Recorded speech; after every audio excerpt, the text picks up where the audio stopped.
¿Cómo les va? Bueno, otra vez en Historias Argentinas. Muchas gracias por los mensajes que hemos recibido. No solo los que nos apoyan y están de acuerdo con nosotros, sino también los críticos, porque de alguna manera nosotros lo que planteamos es una polémica. El revisionismo nacional, popular y federalista, que se le podría decir también democrático, iberoamericano, ha salido a la palestra para debatir con la historiografía oficial, ¿no es cierto? No para desplazarlo, sino para plantear un debate. Hoy vamos a hablar de temas que para la historiografía liberal, la historiografía unitaria, la historiografía consagrada, como la queramos llamar, son temas de festejo. O sea, el festejo de que se hubiera podido ganar tantos kilómetros de tierras fértiles, aunque hablaban del desierto, a los indios que habitaban el sur de la República. También la puesta en dominio de aquella generación del 80 tan culta, tan hecha a la medida europea, y también ese gran festejo que fue el centenario, que de alguna manera sirvió para mostrar el gran progreso, no tanto de la Argentina, sino de Buenos Aires. Ahora, desde nuestra visión del revisionismo nacional, popular y federalista, de todo eso, por supuesto, algunas cosas hay para celebrar, pero muy poco. Hay mucho para criticar.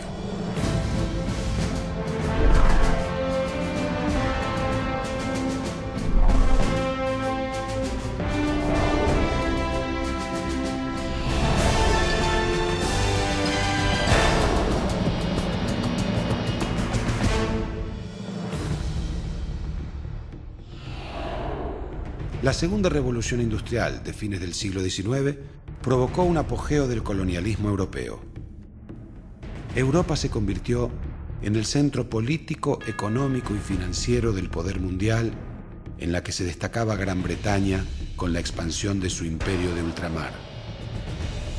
En 1879 estalló la Guerra del Pacífico declarada por Chile en contra de Perú y Bolivia, que culminó en 1883 con el triunfo de Chile, cortando la salida al mar de Bolivia. El 15 de noviembre de 1891 se proclamó la República Federativa de los Estados Unidos del Brasil, bajo el lema Orden y Progreso, y en México el gobierno de Porfirio Díaz sucedió al emperador Maximiliano. En 1898, España pierde Filipinas en manos de Estados Unidos, dando inicio al proceso expansivo norteamericano que vivía un tiempo de industrialismo triunfante.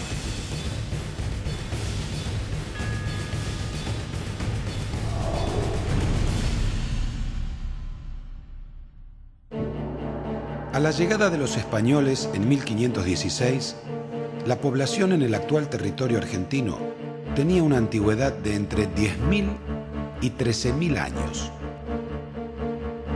En el litoral y el noreste vivían en un territorio propicio para la caza y la pesca los guaycurúes, llamados guaraníes por los españoles, tobas, mocovíes, avipones, pilagás y charrúas, entre otros. En las actuales provincias de Córdoba, San Luis, sur de La Rioja, de Santiago del Estero y el noroeste de Buenos Aires, se asentaron los comechingones, que vivían de la agricultura y la alfarería. En el noroeste, entre otros, se encontraban los atacamas, diaguitas y huarpes, bajo la influencia del imperio inca hasta 1533. En la región pampeana y en la Patagonia, vivían los nómades pampas, tehuelches y pehuenches. Hay investigadores que sostienen que habitaban nuestro territorio unos 400.000 indígenas y otros elevan la cifra a 1 millón.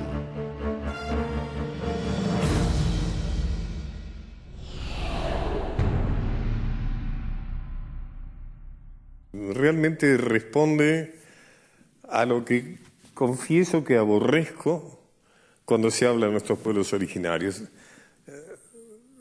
Todavía está esto en muchos de los manuales escolares y colegiales, o sea que Los indios eran importantes porque comían maíz o comían pescado, vivían en el norte, vivían en el sur, eran sedentarios o eran nómades, y nada se hablaba de sus religiones, de su espiritualidad. Su arte se llamaba artesanía, sus conflictos que entre los blancos eran, batallas o, digamos, guerras, allí eran disputas tribales. Esta descalificación de nuestros pueblos originarios es algo típico y es algo realmente que nosotros, los revisionistas, nos hemos propuesto desterrar. O sea, los pueblos originarios no tienen lugar en nuestra historia consagrada. Y cuando tiene lugar, como lo que escuchaba recién, es un lugar realmente denigrante.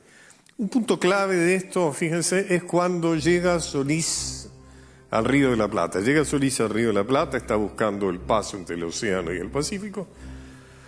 Este río tan ancho evidentemente podría ser un paso entre los dos océanos. Y entonces baja a tierra y allí entonces aparecen por primera vez en esas pizarras blancas sin escribir, que son nuestras mentes cuando recién empezamos a ir a la escuela, aparecen unas bestias con pinta de seres humanos. Se los comen después de descuartizarlos y después de matarlos. ¿A quiénes? A unos hombres blancos, buenos mozos, que lo pintan con su yelmo y su coraza, con algún cura infaltable atrás con una cruz alta, o sea, un modelo para identificarse. Pero fíjense que este hecho podríamos leerlo de otra manera. Hay un ejemplo de cómo, sucedido algo, puede haber distintas versiones. Hemos escuchado la versión tradicional. Ahora les voy a contar la versión que a mí más me gusta y que creo que es la verdadera. Nuestros antepasados han sido querandíes, charrúas, depende de en qué orilla hayan desembarcado. Fueron mucho más lúcidos que los incas y que los aztecas. Ustedes me dicen, ¿cómo? ¿Por qué? Porque los incas estaban tan ocupados en la guerra entre Atahualpa y Huáscar, buscándolos como aliados, que rápidamente los invasores españoles apresaron a Atahualpa con las consecuencias que ya sabemos. Y los aztecas creyeron que eran dioses y los fueron a agasajar revestidos de oro y de petales preciosas, también con las consecuencias que ustedes saben. Y los nuestros fueron mucho más lúcidos. Dijeron, son enemigos. Y les hicieron lo que los españoles venían a hacerles a ellos. Cuando llegó Mendoza, siguió esta situación de coraje y lucidez. Los sitiaron hasta tal punto que ahí sí hubo canibalismo. Ulrico Schmidl, que ustedes recordarán que fue el cronista de la expedición, contaba que los españoles se comían entre sí. Así que sería bueno cambiar nuestra opinión desde el principio sobre nuestros pueblos originarios. Y después, como ya hablamos con Araceli Bellota en uno de los programas, hay que reivindicar las insurrecciones indígenas como un antecedente muy fuerte de la Revolución de Mayo, y no solo adjudicarlo a la influencia de los pensadores de la Revolución Francesa.